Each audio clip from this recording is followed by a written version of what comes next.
देखिए, राम मंदिर भावना और आस्था का विषय है।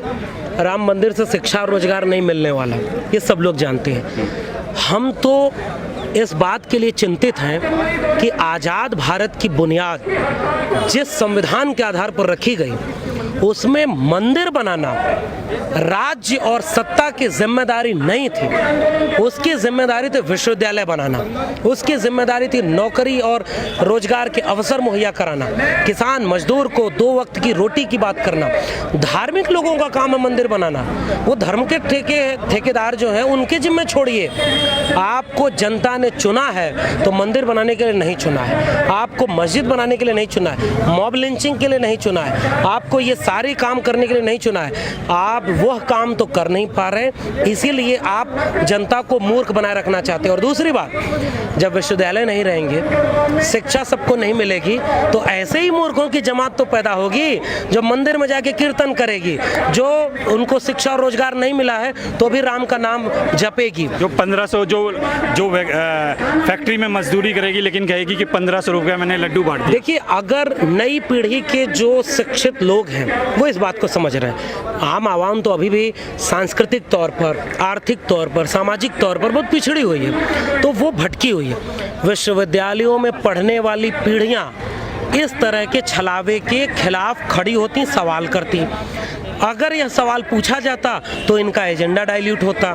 इसीलिए तो विश्वविद्यालयों को बर्बाद किया जा रहा है। एक विश्वविद्यालय में पढ़ने वाला व्यक्ति ना, जब घर अपने बात करता है तो उसके बाप भी उससे पूछते हैं कि डिग्री पूरी हो गई तो नौकरी मिलेगी कि नहीं। क्यों नहीं उसके लोग ये कहते कि जाओ मंदिर बनाओ विश्वविद्यालयों में? क्यों? क्या इस देश की आम आवाम अपने अपने बच्चों को मंदिर बनाने के लिए, मॉब लिंचिंग के लिए भेजने को तैयार है?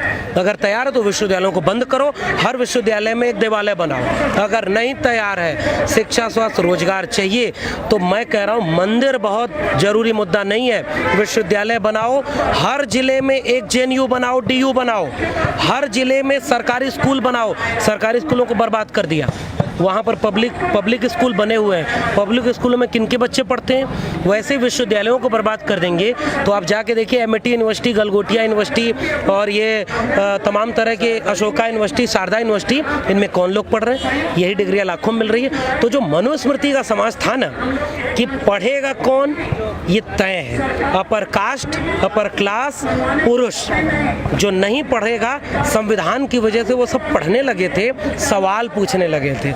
इन सवालों से डरने वाले लोग, झूठे जुमलों में फंसाए रखने वाले लोग, उनकी जिम्मेदारी यह थी कि और विश्वविद्यालय बनाते, वो विश्वविद्यालयों को बर्बाद कर रहे हैं। इसीलिए धर्म, जाति, इन सब की चीज़ों में उलझा रहे हैं। जो बाबा काला धन के नाम पर पिछली सरकार में आंदोलन कर रहा था, इस सरकार में वो करोड़ों रुपए अपना मुनाफा बढ़ा चुका है। सैकड़ों फीसदी उसका मुनाफा बढ़ गया स्वदेशी के नाम पर। जो खुद सत्ता की दलाली कर रहा है, जो सत्ता के खिलाफ एक वक्त नहीं पूछ सकता है कि काला धन तुम क्यों नहीं लाए, दोबारा तुमको मौका मिल गया है, उसकी मानसिक विक्षिप्तता ये है कि वह संविधान विरोधी बयान दे रहा है। उस टीवी चैनल पर, बाबा रामदेव पर केंद्र सरकार को बयान देना चाहिए कि क्या वह रामदेव के इस विचार से सहमत है। अगर सहमत है तो अम्बेडकर, फूले, पेरियार को घोषित तौर पर ये कहें कि वो देश विरोधी लोग हैं। अगर नहीं सहमत है तो तुरंत FIR करिए रामदेव पर, उस टीवी चैनल पर, क्योंकि आपका संविधान ही जिसने बनाया वो बाबा साहब अम्बेडकर, उनके नेतृत्व में बना। फूले, पेरियार जिन्होंने ब्राह्मणवादी, मनुवादी सत्ता के चुनौती को ललकार करके ध्वस्त किया और समतावादी समाज बनाया।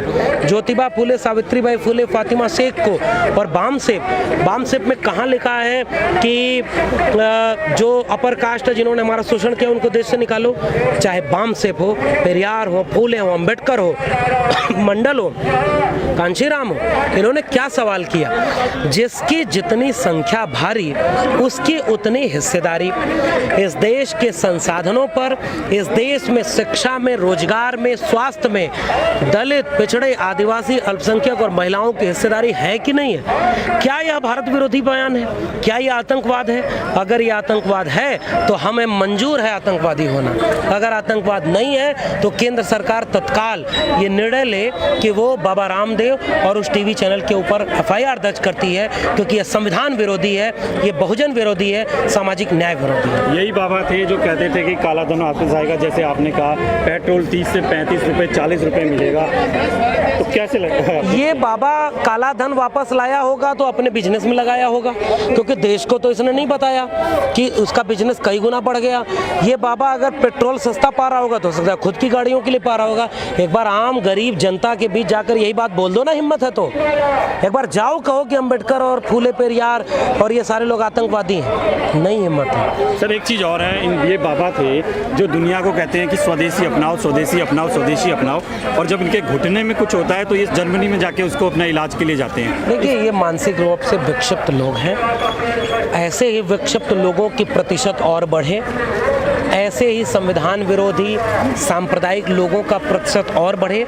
इसके लिए ज़रूरी है कि विश्वविद्यालय बर्बाद हो जाए, शिक्षा बर्बाद हो जाए, सामाजिक न्याय बर्बाद हो जाए, बेरोजगारी चरम पर रहे, ताकि मूर्खों की एक जमात पैदा हो जो इस तरह की मूर्खता को और आगे बढ़ाए। हम उस मूर्खता में शामिल नहीं हैं, हम इन सारे लोगों का विरोध करते हैं। सर आखिरी सवाल है, बहुजन समाज से जुड़ी हर